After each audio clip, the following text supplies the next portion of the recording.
Aqui é o Sérgio Teixeira Júnior e esse é o Boletim Diário do Reset, direto de Belém. Hoje é sexta-feira, dia 14 de novembro, e esses foram os principais destaques do quarto dia da COP30. Será que os combustíveis fósseis vão fazer uma aparição surpresa aqui na COP30? Vamos ter uma decisão histórica aqui em Belém? Outro assunto de hoje é a dura carta que o chefe do clima da ONU mandou para o governo brasileiro, falando das falhas de segurança da terça-feira e dos vários problemas de organização nessa COP, principalmente o calor. O Brasil lançou um plano de arborização urbana. Vou explicar uma ideia que se chama 330-300. E os créditos de carbono jurisdicionais estão avançando no Brasil. Eu prometo te explicar do que eu tô falando. Esse episódio tem o patrocínio da Yara, líder mundial em nutrição de plantas. Tem um movimento que parece estar se formando para que os combustíveis fósseis apareçam em alguma decisão da COP30.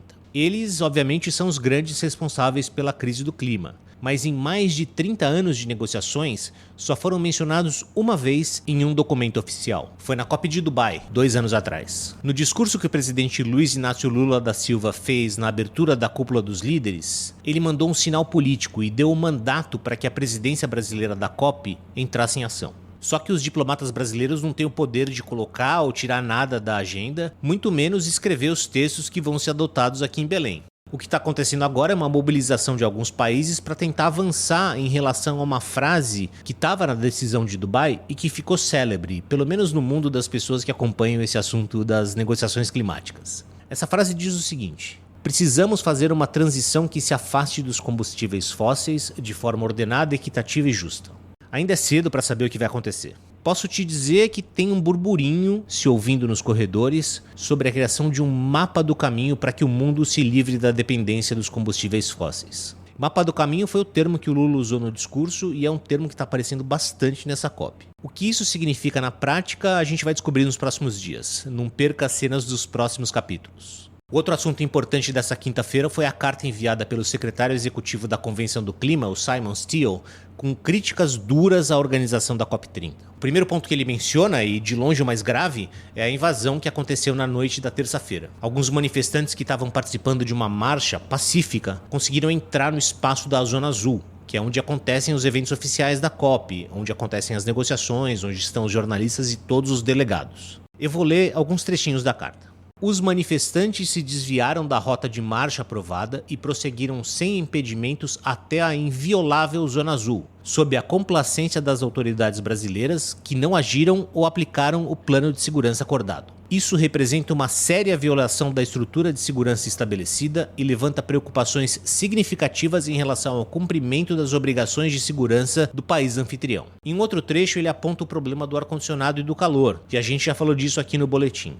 Mais um trechinho da carta. O secretariado recebeu múltiplos relatos de temperaturas extremamente altas em várias áreas do local, incluindo salas de reunião, escritórios, pavilhões e áreas de trabalho. Em muitos locais, os sistemas de ar-condicionado estão inoperantes ou ainda não foram instalados. A carta também aponta vazamentos de goteiras que apareceram durante as chuvas torrenciais que caíram aqui em Belém e problemas nas instalações dos escritórios das delegações, que é onde os diplomatas trabalham. O Simon Stiell conclui a carta dizendo o seguinte, abre aspas, ficaria grato pela atenção imediata da presidência e da Casa Civil para garantir que essas instalações básicas sejam restauradas e mantidas de acordo com os padrões da conferência. Fecha aspas.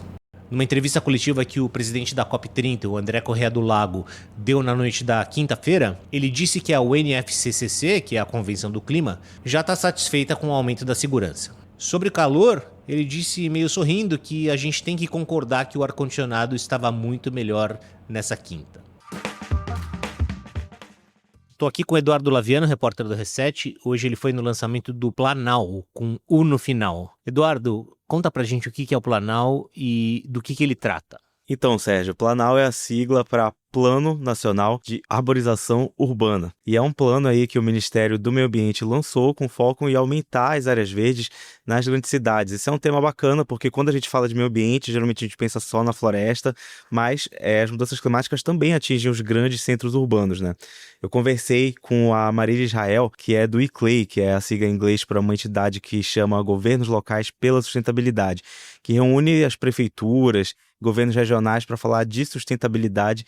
e ela me explicou um negócio que é o 330-300, que é o que baseia aí essa iniciativa. A gente tem como base o conceito do 330-300, que diz que todo mundo, todos os cidadãos precisam ver pelo menos 3 árvores da janela da sua residência. Os bairros precisam ter pelo menos 30% de cobertura de copas de árvores e todos devem morar a pelo menos 300 metros de distância de um espaço verde público. Então, as principais metas são aumentar para 65% o número de moradores com 3 árvores ou mais no entorno de domicílios até 2045.